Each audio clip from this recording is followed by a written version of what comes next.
everybody. My name is Alan, and on behalf of the crew, I'd like to welcome you to another edition of Bridging Heaven and Earth. You know, when I was driving over here to do the show tonight, I was listening to the radio, I was listening to a music station, and they broke in with a news bulletin. The news bulletin was that the United States overseas in different countries are on the highest terrorist alert that they have short of war, or whatever the classification is. I just thought, you know, here we go again. I mean, here it is that there is an experience of love. There is an experience of the connection between us all. There is an experience of what we call the oneness, of that truth that lies within us and connects us all, because it's all really what we are. It's that experience of love that we all can have. And yet somehow, as we go around our day-to-day lives, what we see more of and what people seem to recognize more of is that separation. I mean, I wrote the screenplay once, and in the screenplay it was that if everybody in Israel and all the neighboring Arab countries all got amnesia at the same time, do you think they know who they hated? Do you think they know who to fight, who to kill, who to strap the bomb to and blow up, whose jets to drop where? Would anybody know that? Do little children come in this world and come in with that kind of hate, with that level of terrorism, with that level of disregard for their life and others? No, it just doesn't work that way. So what do we do from the time where those incredible children coming in with a joy to be alive, with a joy to be in this potentially Garden of Eden, and evolve into a terrorist, evolve into a country that makes state-sponsored terrorism on all the world? How does that happen? And whatever way it happens, there are theories and theories and theories about how it happens. But it's our job to bring that consciousness of that connection, of that light, of that love into as many places in this world, in ourselves, that we can. That is the job of anybody watching this show tonight. To spread, because people wouldn't watch this show if they weren't interested to some extent, unless they were my parents, you know, or somebody who would watch it because of a relationship. But anybody, mostly anybody who's watching this show is watching it because they want to know more about the experience of love.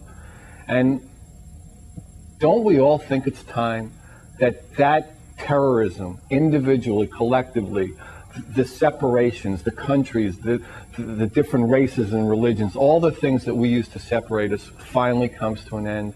And tonight, again, because that's what Bridging Heaven and Earth is about, this is what this show is about. It is dedicated to that experience. It is dedicated to bringing people, to everyone in the world who have that experience, who want to share that experience. And we have people with us tonight whose lives, again, are dedicated to spreading the love, to experiencing the love and spreading the love. We have Adrienne with us tonight. She's an internationally known author. She's a speaker. She's a leader of the transformational movement. She's the author of 7 books that are translated into 14 or 15 languages already. And we were talking earlier, probably in some total of books have sold over 1 million. And every one, in one way or another, is about that consciousness raising, about that love, about that experience into the light. Her 2 books, the 2 more recent books, The Purpose of Your Life and Find Your Purpose, Change Your Life. She's also the co-author with James Redfield of the experimental guides for the Celestine Prophecy and the 10th Insight. And we all know, you know, how extraordinary those books were and how they helped change the world.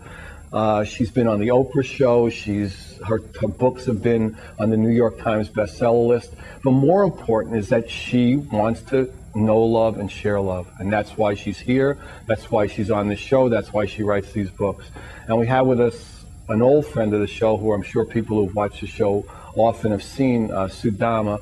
He's a friend of ours. He's just very supportive of the show. Will come on whenever we need him to come on, whenever that's the right fit for the show. He's a master musician. You've seen him play on the show the Didgeridoo, flutes, guitars, sitars. Tonight he's going to be playing flutes and guitars and singing. He's going to be singing, I'm not sure if they're both on his CDs, but he has a CD out. His personal CD is Sudama, and his band is called Dreamtime Continuum. We're just honored, again, to have Carol and Sudama with us to share their love in their way. And that's really what it's about.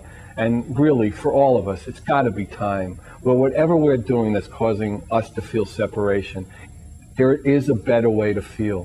When we don't feel that separation, there's an incredible joy and incredible love in walking on this earth, in sharing that love with so many people who do want to experience it that way. So as we normally do at this time, please join me in a short meditation, and then we'll be joined with Carol and Sudama. And again, there's a chance to really go deeper, to know more, to experience more, and to let that love flow. So please join me.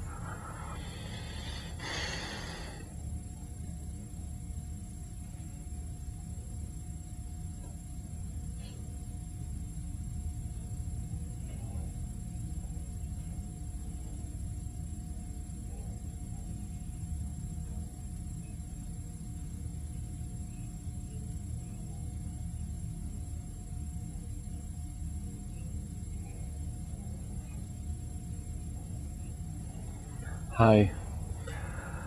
So I think we're going to start the show tonight with Sudama doing a new song of his. It's written in the last 3 or 4 months, I think, Green Evolution. It's written and performed by Sudama. And listen, I mean, we take the show in the United States and California. There's this energy crisis, all the insanity going on around that.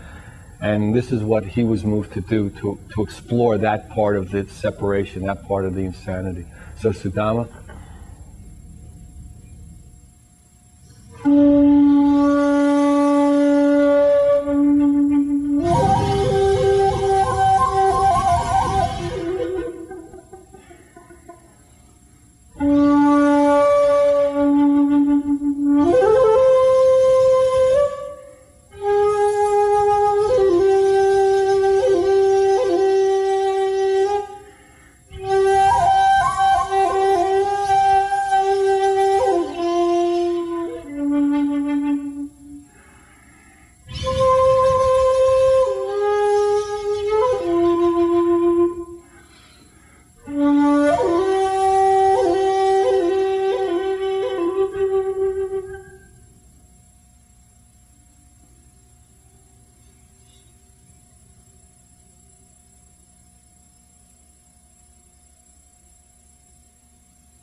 They say that in California there's no power.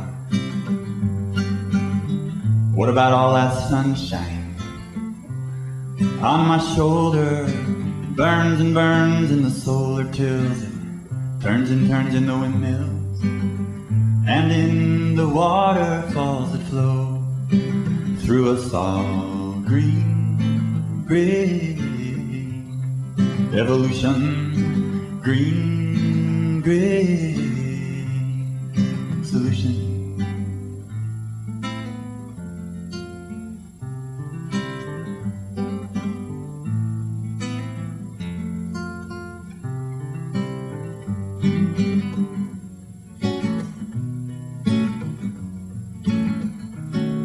'Cause we're caught in the grip of a collective trip of nuclear and fossil fuel. Immaculate deception, it seems like we've all been fooled. But look at what they've done to California. Took the money and run, can't afford you. Sold our power to the highest bidder, so they got their bonus just a little bit quicker. Get off the grid, take a solar shower. Tell them we don't need their power.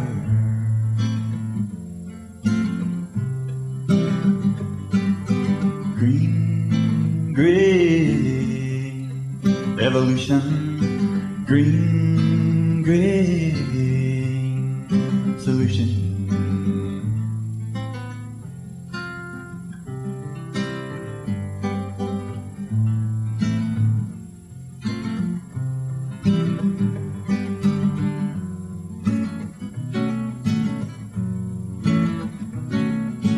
Fission, fusion, so confusing. No more nuclear power, please be using. Coal and oil are the wrong track.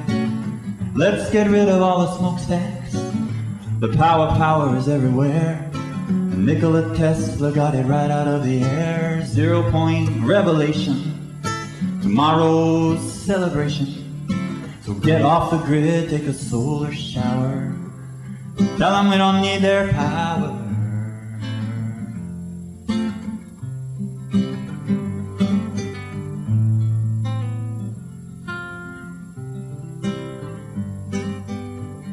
They say that in California there's no power. What about all that sunshine on my shoulder? It burns and burns in the solar tills. It turns and turns in the windmill, and in the waterfalls that flow through us all. Green, gray, evolution. Green, gray, solution. Green, gray, evolution. Green, gray, solution.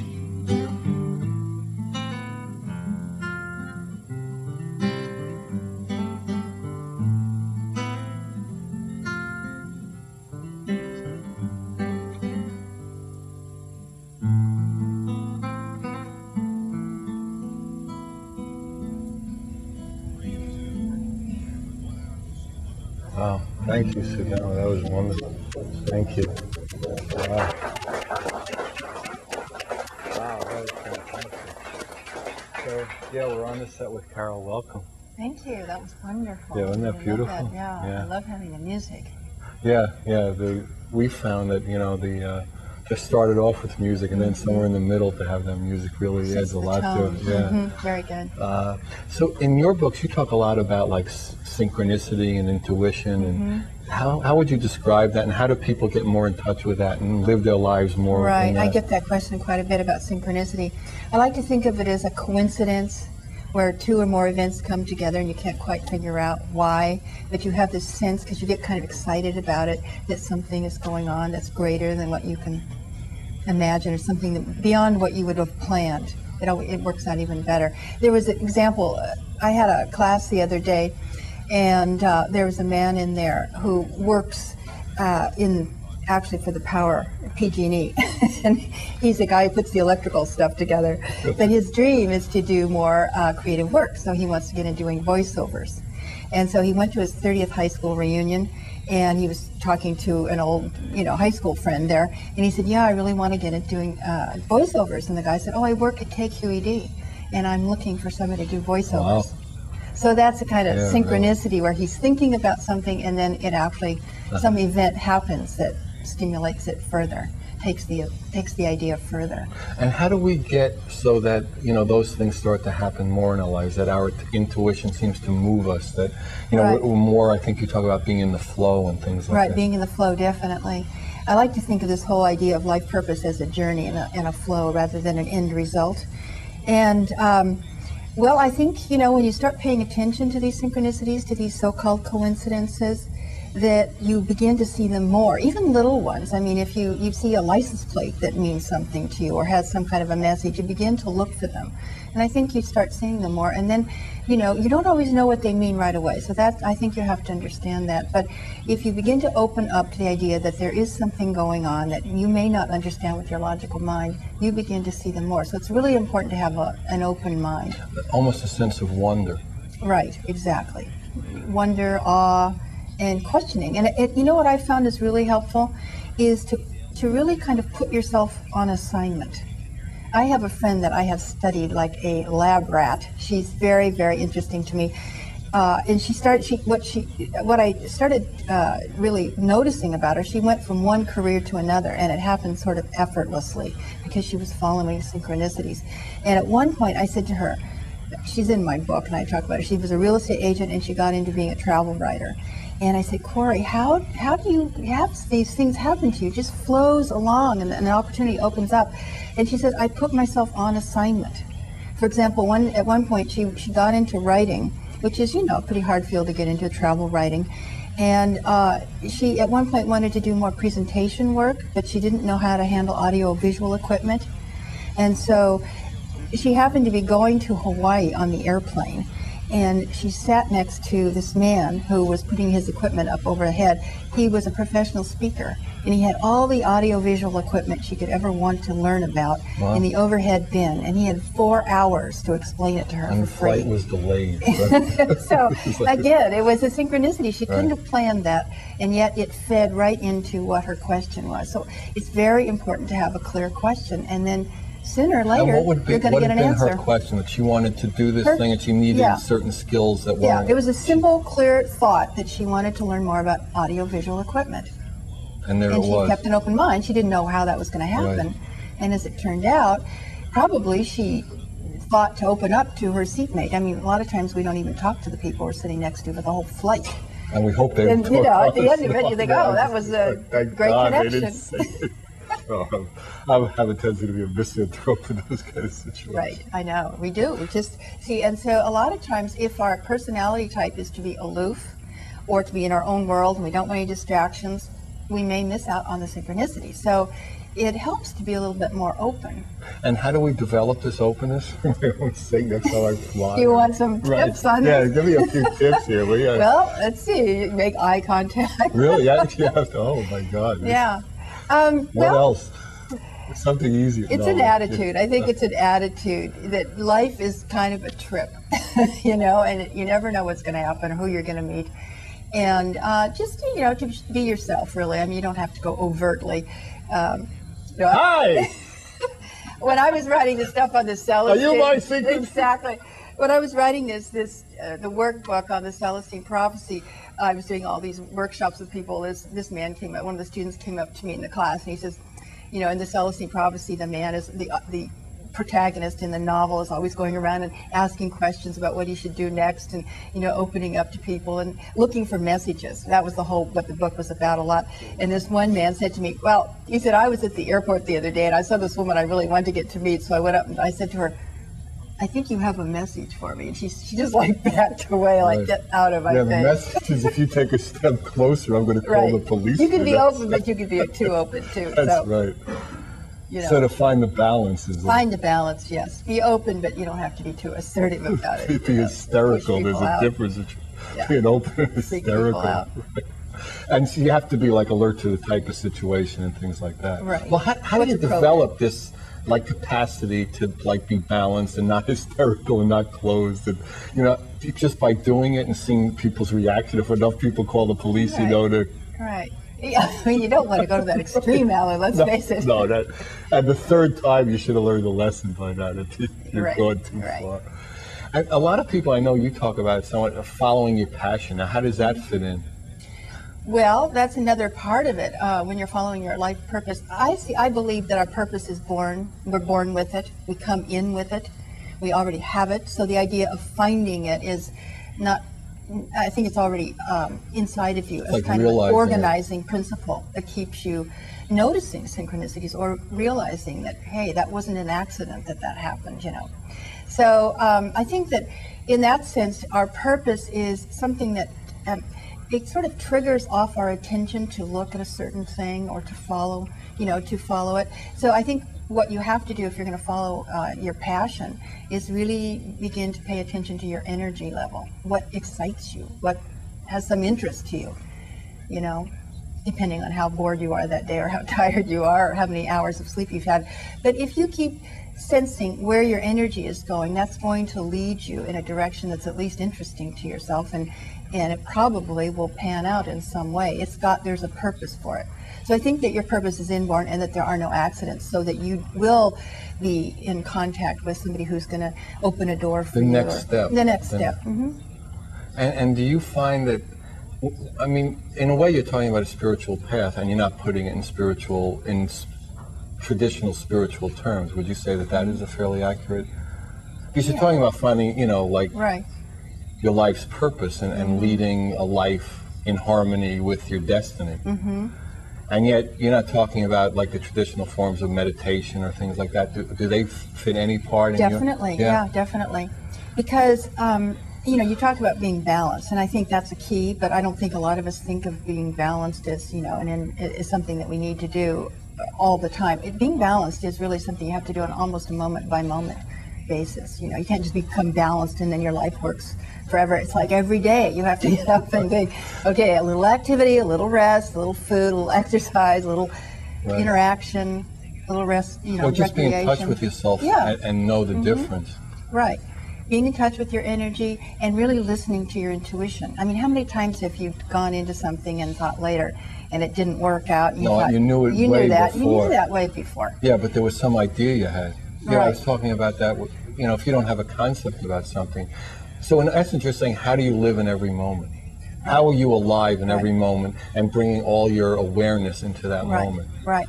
And that's the attempts of all the spiritual path right there. Right. Be here now. You know, you can't say it any better than that, really. Pretty shorter. I'm sorry. Not in English. You said it. That's it. Right, exactly. Thank you, Ramdas. Right. But yeah, I mean, it's like, you know, so many times we get caught up in this idea of what's my life purpose, and the big myth of that, I think, is thinking that it's a job title, because it isn't. It's much bigger than that. Well, it's a breath by breath by breath by breath. Yeah. What's the purpose for our moment here together? Right. You know, we have a purpose now. So there's no waiting for this life purpose to kick in. It's not. Well, we don't have a future and we don't have a past. So what you know. And getting there isn't going to be the payoff. It's the getting there. It's the journey to it. So, yeah, that's a lot of what I work with people. And you travel the world basically doing workshops and you know, talking about your books and all that. Well, I work with the principles. I'm not really talking about the books, but I'm talking about the principles. That are about. And this is a big question for a lot of people: is what is my purpose? And so, you know, I think we all. So that's their door into that be here now. Right. I mean, because ultimately they don't want to know their purpose; they want to be here now, and then their purpose will unfold from that. Like if you think about what is the point of having your purpose, if you knew what your purpose was, what then would you have? Would you then feel And there's happy? nothing you could say what your purpose is. You would be living it, and it would be always evolving and changing. You'd be like your purpose in motion, in essence. Right. And I think a lot of what our purpose are things that we do without even realizing it. We don't even think it's a big deal. Like, you know, you probably love to talk, right? Because you're a talk show host. I mean, you love to communicate, trade ideas. I live alone on a hill, so there's a balance there too. That's right. But no, I know what you mean. Yeah. A lot of times I think people get criticized as children for the things that are actually part of their life purpose. Right. I mean, I don't know, did anybody criticize you when you were a kid? Just say you talk too much? Where do you want to start? What did they say about you? You mean when did they stop? What were some of the things? Do you remember what you... Well, it was always like, you know, I guess there was always the choice between childish and childlike. Right. They never Grow could up. show, you know, which side, you know. Right. I mean, how could you be doing the things you're doing and being that age and having graduated, you know, doing the things I've done and still, you know, working on an organic farm, you know, living on a commune after graduating law school. It was like, you know, picking hornworms off tomatoes. It's like, this guy's wacko. How does that fit in? Fit in into law? their concept of an evolving being who's not going to be a baby his whole life. People like us to be very consistent, don't they? Exactly. Yeah, habitual. Yeah. Because it's easy, because there's never a challenge. I mean, it's like you're a Coke machine, you're a walking Coke machine. You put the dollar in, now I don't know. I don't do it to it. Well, how many dollars is it now? I don't do it either. I mean, it used to be you'd throw a few quarters, and now it's probably you need like 22 quarters or so, you know. Right.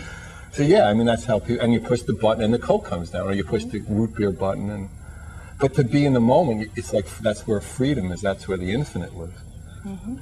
And that's exactly what we want to be. We want to be happy. We want to feel like we're making a contribution.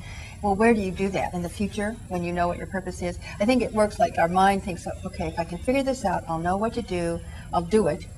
I'll do it well, and then I'll be happy. Right. And then I'll get the wife and I'll get the kids. Right. Oh, there's the time schedule. That's a whole other trip. Is the time schedule.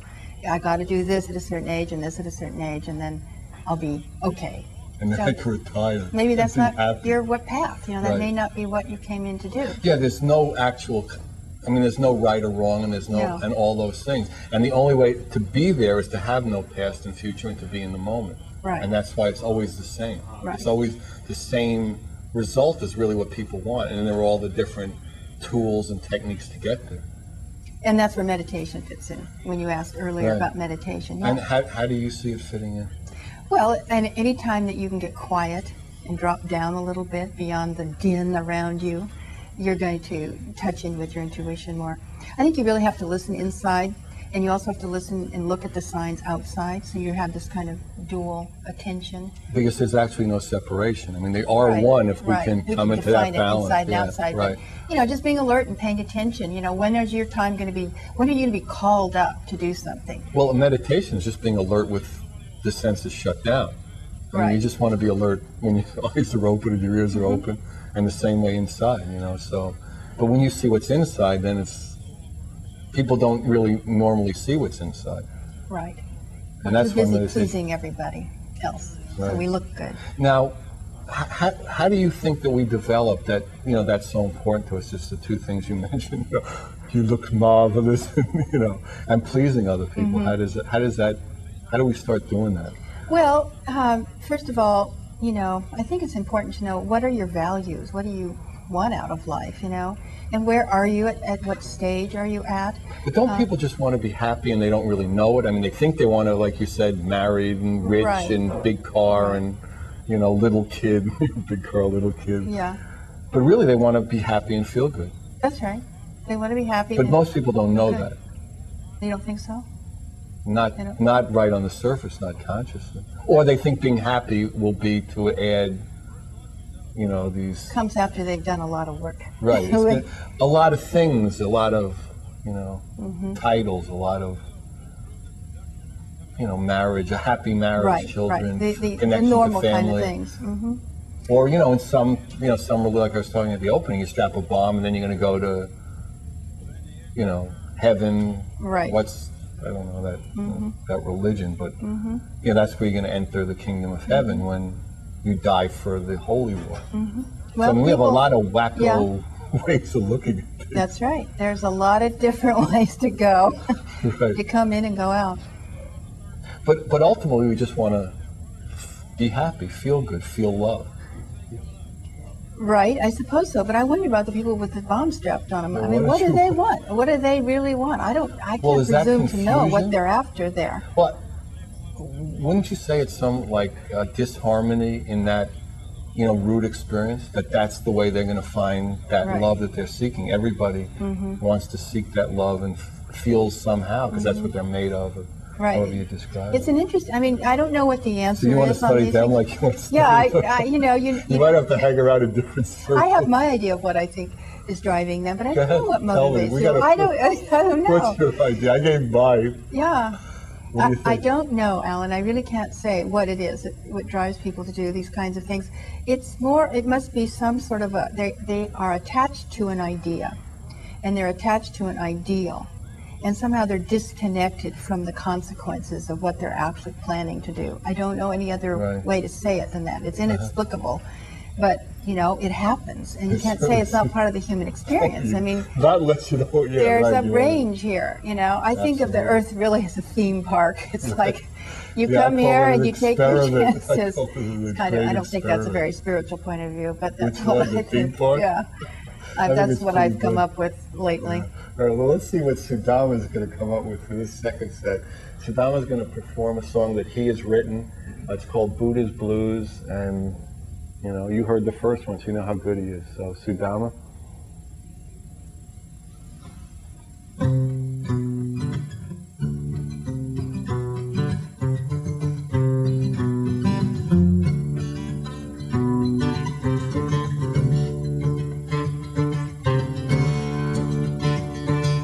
Everybody's suffering, everybody's suffering, everybody suffers and they don't know why. And everyone's suffering, everybody's suffering, everyone suffers and they don't know why. It's a hard road, it's a hard road, it's a hard road that leads back home. It's a hard road, it's a hard road, it's a hard road, that royal road. Well, I won't ask any questions, and I won't tell you no lies. If we don't find some peace of mind, we won't be smiling when we die. If we don't find some peace of mind, we won't be smiling when we die.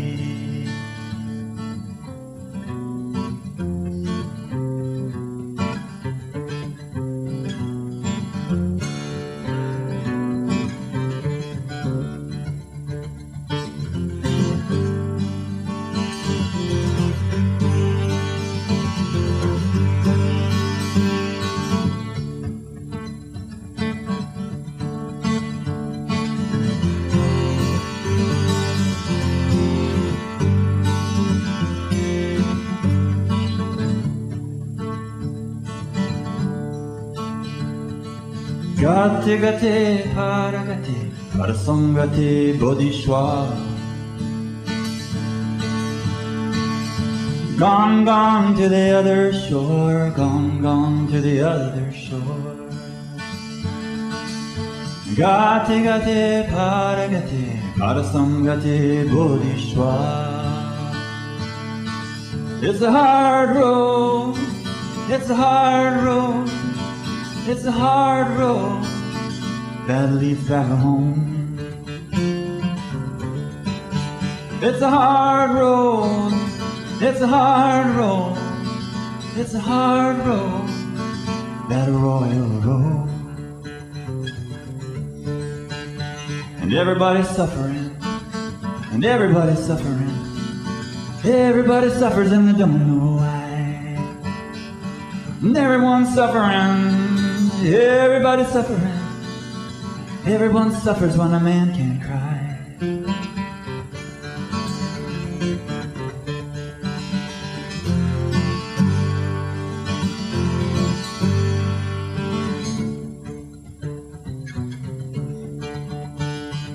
Well, I won't ask you questions, and I won't tell you no lies.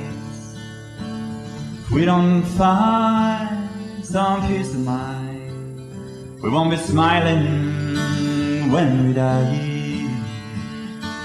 We don't find some peace of mind, we won't be smiling when we die. Gate gate paragate, parasangate bodhishwa. Gone, gone to the other shore, gone, gone to the other shore. Break on through to the other side, break on through to the other side. Break on through to the other side, break on through to the other side. Gate gate paragate, parasangate bodhishwa.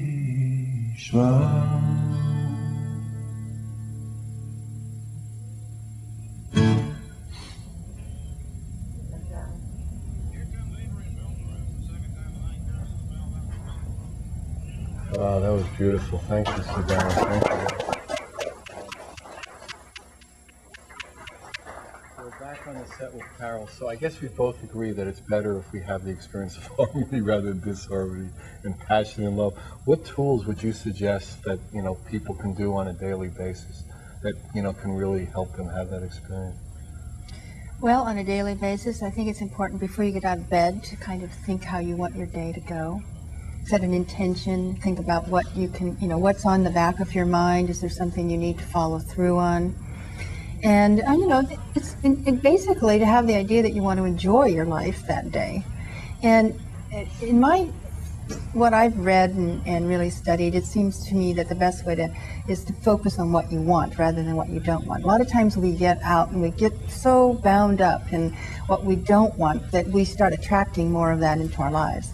So, I'm sure you've heard of the law of attraction, where things are attracted into your life according to what you're emanating out, what you're putting out there. So you know, if you want good things to come into your life, then it behooves you to start opening up and putting out, being the kind of person that you would like to have other people be around you.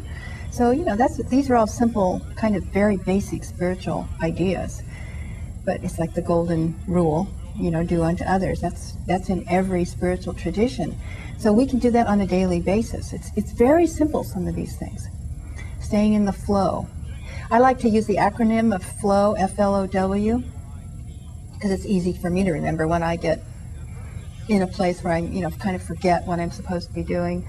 In flow, it occurred to me one day, I was working with this woman who was an actress, wanted to be an actress in LA, and I asked her, you know, she was trying to write an affirmation, and instead of saying, I am an actress, you know, most affirmations are very positive, I am now a successful actress. Well, she couldn't quite believe in that. It somehow didn't feel right. So I said, well, you know, you're going to auditions, you're studying acting, you have friends in acting, you're showing up. Can you say that you are now in the flow of your acting career? And she's, oh yeah, that was okay. So I started thinking about this whole word flow, and that flow state that, you know, athletes get there, they get into this zone where everything is in a timeless state. That's a sign when you're on your life purpose. I had this actually, now that I'm thinking of it, my grandson was born last week, and a bunch of friends were all in the hospital room with my daughter and her husband, and we were just there for like 12 or 15 hours. And it was that flow state, because it was like I wasn't reading a book, I wasn't bored, I was just sort of being there. And it was fabulous. And nothing was going on. Nothing was going on. Her labor was progressing and so on and so forth. But it was like nobody wanted to leave. There was no time and space. We weren't aware of the time. Perfect where you were. Yeah, we were perfect where we were. And it was really one of those magical times. And I was thinking, now, why is this happening like this? You know, and I think you can't help overlook the fact that it is an important time of life coming, you know, it's one of those momentous occasions. But it's only our illusion of thinking that. That's I mean, right. like the next breath is a momentum. Right, otherwise I could think I'm in a hospital room, so what, right, you know? Right. But it was just wonderful. We all felt it too. So being in that flow, I like to go back to that and remember that, because when you're in the flow, the F, I like to remind people to have fun.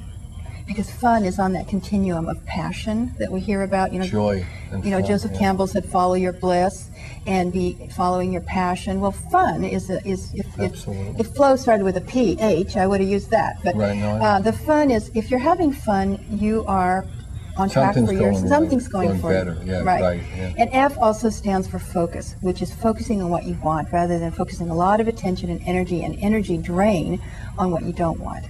And I think F should also stand for follow through, because a lot of times you're making it not so easy anymore. I know it's not so easy. See, I know. We all love the effortless path, and I love it too. If you would have done one for F, one for L, one for W, I know, but our audience had a chance, not you. I know, I have to make it simple. But I want to say follow through is very important, because a lot of times we get this impression we just sit here. We actually have a high IQ audience. Good. Yeah. They can track all this information. They can write it down. I like to take notes myself. They tape all the show so they can go back. Right. So you can do all the F's you want. F is there, but follow through. And the F word I used to use growing up, which got me in trouble, we'll leave out. We'll leave that out for now. Okay. And L, of course, what is L? Love. Right. Do what you love and love what you do.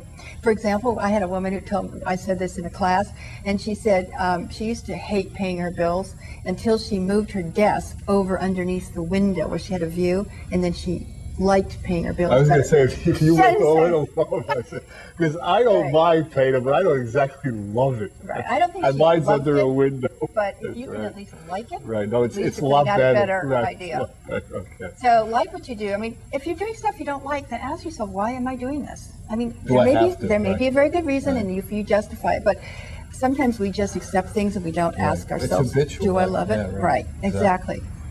You want to watch the habitual activities, because that's a killer for your life purpose. You just are wasting a lot of time. You're a machine, and you're not a human being. Right, and just find out why are you doing it.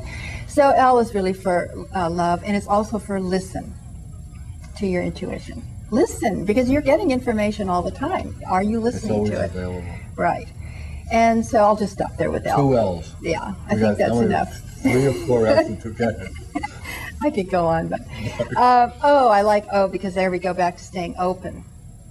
Now, how do you stay open? Okay, this is how I think about staying open, is that when something happens to you, you know, it could be an event of some kind, it could be good, it could be not so good. So you never really know. The way we define it. Right. So to be open, if you keep the idea that something could be good, you don't know what's going to, you know, what it's going to come out of it. So at least be open to having an opportunity there. Even if it looks like an obstacle, I find that obstacles can be very interesting, and they can actually force you to do something that you really need to do, but you wouldn't do it. It forces you out of your habit out of your comfort zone. Yeah. Exactly.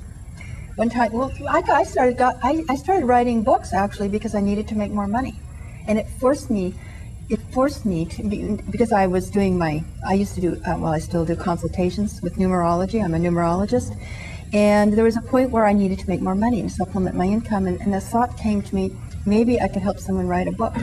And that developed a whole new strain for me, a whole new career. And it's only one step at a time. So you start off with the thought that I could help somebody, and then you start writing. And by the end of the day, I had a lead to help somebody write a book, and I actually did ghost write a book. And that gave me the confidence to keep writing.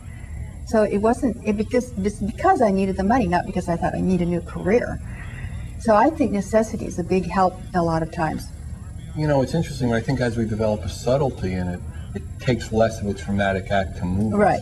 So we want to develop so it doesn't take, you know, that we're on the, you know. Right. I consider this the benefits of age, personally. Right, you think it's age? Experience. You don't think wisdom could come with that age? Yeah, well, perhaps. Maybe not.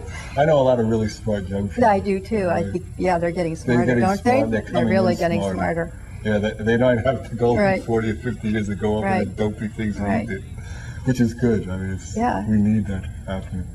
Okay, so open. Open, obstacles and opportunity. Okay, you never know. If something looks bad, give it a chance, because it may have some nugget in there.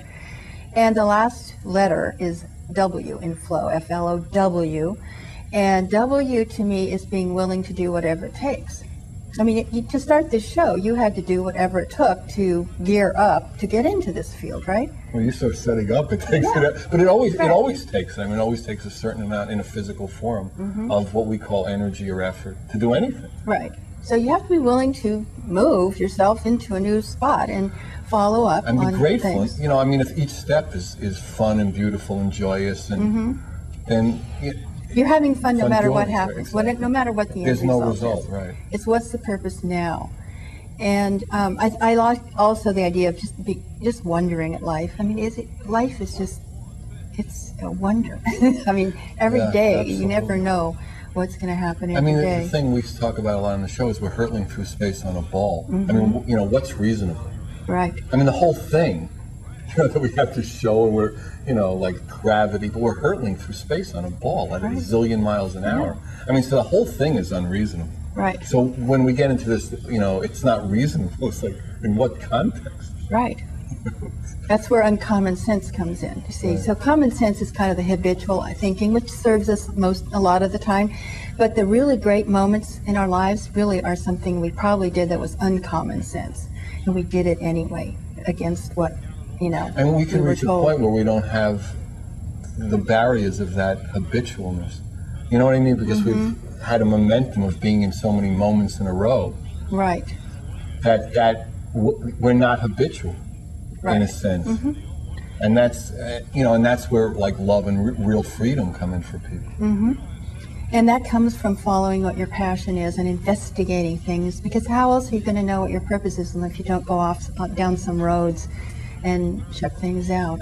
That's what I've done. We talked earlier about Don Juan book, follow a path with heart and follow it to its end. It doesn't matter almost what path, as long as it has heart. For you, heart for you. Right.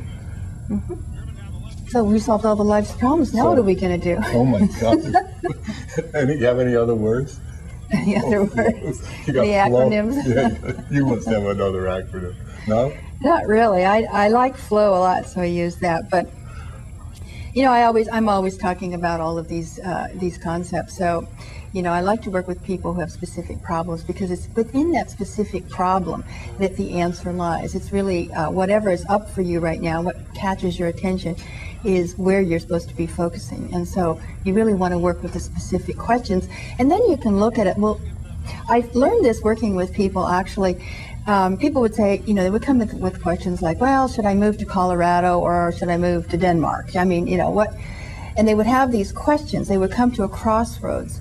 And instead of getting caught up in the either or, I think whenever you have a kind of black or white either or perspective, you're probably in trouble. Right. Neither one of them is going to be right. Right. Is They in my can't be. estimation. Right, yeah. And I think we do that in order to keep ourselves safe, so that we don't have to do anything till we figure it out. We never figure it out.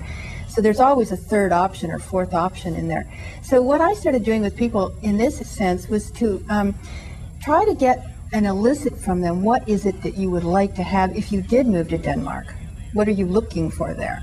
You know, I want to be close to nature. I want a new, culture. What is it that would excite you?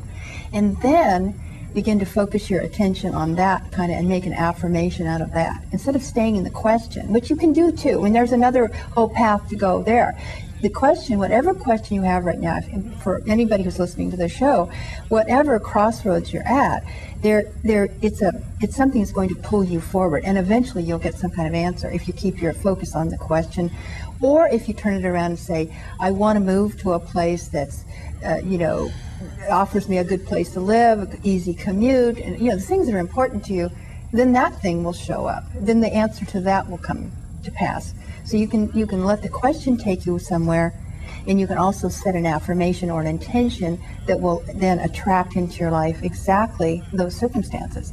And I've seen it happen to millions of people. Well, maybe not millions personally, but thousands of people have told me. Right, they have told me these stories of things that have happened to them that have exactly fallen into place. Right. And I've had it happen in my own life. So you're thinking about something, and all of a sudden that door opens.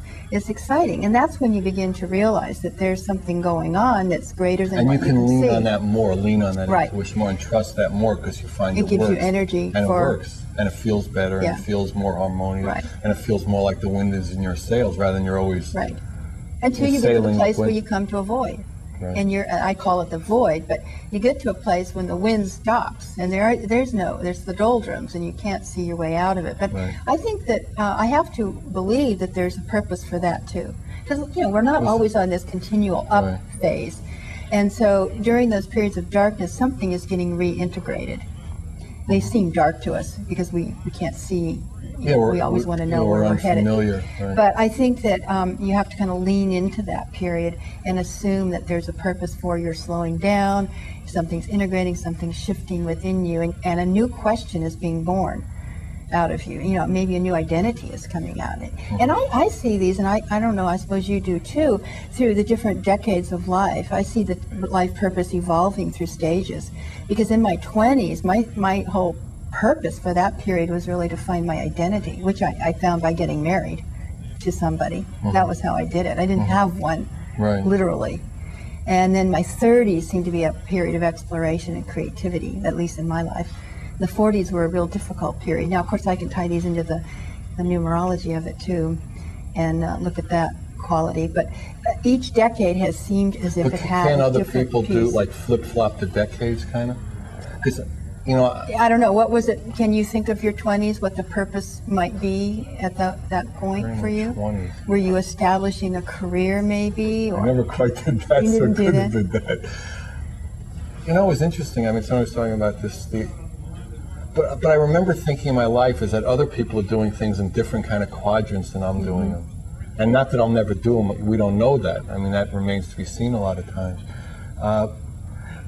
But in terms of, do you deal with individuals? Don't you deal with groups too? So there's like a collective question somehow when you're talking to a group of people. And even though there's not one specific question, there's kind of like you get hit with an energy of a question, and you kind of respond to that intuitively. Right. That these people are coming with that. In the classes, there's always probably 10 recurring questions. How can I find my life purpose? Relationships, money, sex. Yeah, mostly around purpose and how to find that. Because that's what you're What can I do? Yeah. How can I develop it? What if I can't ever find it? Is there one for everybody? I've actually started asking people, if you did know your life purpose, how would you feel? And I found there's a lot of fear around it. If God came down and said, this is your life purpose, it seems like a lot of people felt like they couldn't live up to it, or what if it wasn't the right one? You think if God told you, you think it would be the right one, but I got a lot of fears. Not if you're in a momentum going in a certain direction, and this, oh my God, now I actually got to do this. Yeah, exactly. Now I have to do it. Now I have to live up to this, you know. So yeah, I could bluff until now. Right. If I don't know what it is, then I can't be held accountable, right? But if I know what it is, then I have to do it. Right. So don't tell me what it is, because then I won't have to actually do it. Right. So there's a lot of insecurity around it. But you know what? That's what we came here to do. We all came here to do something, and to manifest that experience. To create, to love, to be compassionate. I mean, the basic things. We all have the same purpose in some ways. Exactly. You know, and to create, you know, to complete some karma with somebody in our family, maybe, or somebody we meet along the way. We have contracts with people to meet certain people at certain times. Have you felt that when absolutely. You've been introduced to this exactly the right person? It's always perfect as you're moving through. Right, I really feel that. I was saying to somebody earlier today that faith is you'll get what you need when you need it, not what you want when you want it. Right. So you can walk as if somebody's holding up your bike from the back. So you know you're free. Right. You know, and you're not walking in fear that you won't get what you need. And that, you know, is very liberating, you know, when people start to have that. And it is just by continually trusting that intuition and building up that momentum and building up that faith. And that's, you know, what you do in, you know, in all the workshops. And, you know, I mean, all the guests from different spokes of the wheel are basically, you know, because somehow the show gets people who that's their intention.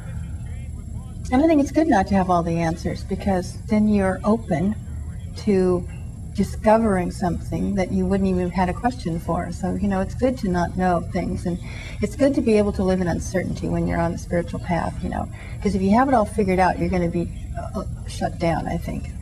You're going to just be a little too arrogant, probably, you know, and so it's better to be more like open to whatever's coming, but willing to do whatever it takes to move in a direction that has some heart for you. And you find that once people get, you know, to talking about it, it's just like shining light on the darkness. It's true. I think people just talking about things sometimes come up with their own answers, and, you know, sometimes it's interesting because there's no one answer, there's no one truth. And sometimes when a person's feeling like, I remember one woman I talk about in the book, Mary, she wanted to start a new career, but she couldn't get it going. And so she had to make money because of, you know, she was a single mother. So her decision was to give up on the job or the career that she really had a lot of heart for. And she decided to give all her energy to the job that she had as a marketing director somewhere. She really hated this job. So, that happens so often. So this was a case where she turned toward the job. She literally turned herself toward it, gave all of her attention to it, was there, forgot the other one, and within about 3 weeks, her whole life changed for the positive. You know, somebody moved and she got another position in the company which she really liked more. It was more suited to her. She got a company car. She like tripled her salary. And she was there for 3 more years. She was totally happy. Yeah. And later, she went into business for herself, but in a totally different vein. She started doing research for lawyers, but she was self-employed for this. Hanging around with lawyers is always good. And she loved it, and it was so different. I said, well, so what happened to the original job, the original career? She wanted to do counseling with children around money to strengthen their understanding of how to handle money. And she said, you know what? I don't think I was emotionally ready to do that. Right, so the universe didn't let her proceed in that direction. So the wisdom was to let it go, surrender, and give heart to what was happening, and then new things happened along that path. Your cup is bigger, so you can take more in. So there's no one answer to how to segue into the next thing, but the best answer, I think, is just to be alert to how you're feeling, what's happening, and go with it. You know, use your intuition, give it your best shot. Wow. Okay. Well, I think again we're coming to the end of the show. I know these shows go really fast. So I just want to, you know, just thank you all for coming, and, you know, thank Carol and Sudama for the incredible, you know, experiences and all their life's work that they brought into, you know, sharing with you and coming. I mean, Carol came all the way from, you know, the Berkeley area just to be on the show. She came in today and is flying out tomorrow. And, just thanks for all your information and all your help and everything. If you need any information about Carol or Sudama, about their books, the CDs, where they are. Alan, 805-687-2053. Also, we've been getting a lot of calls about the Bridging Heaven and Earth Foundation. If you want any information about that, same number. We'll give you all the information. Thank you. God bless you. Come again. We love you. Good night. Thank you.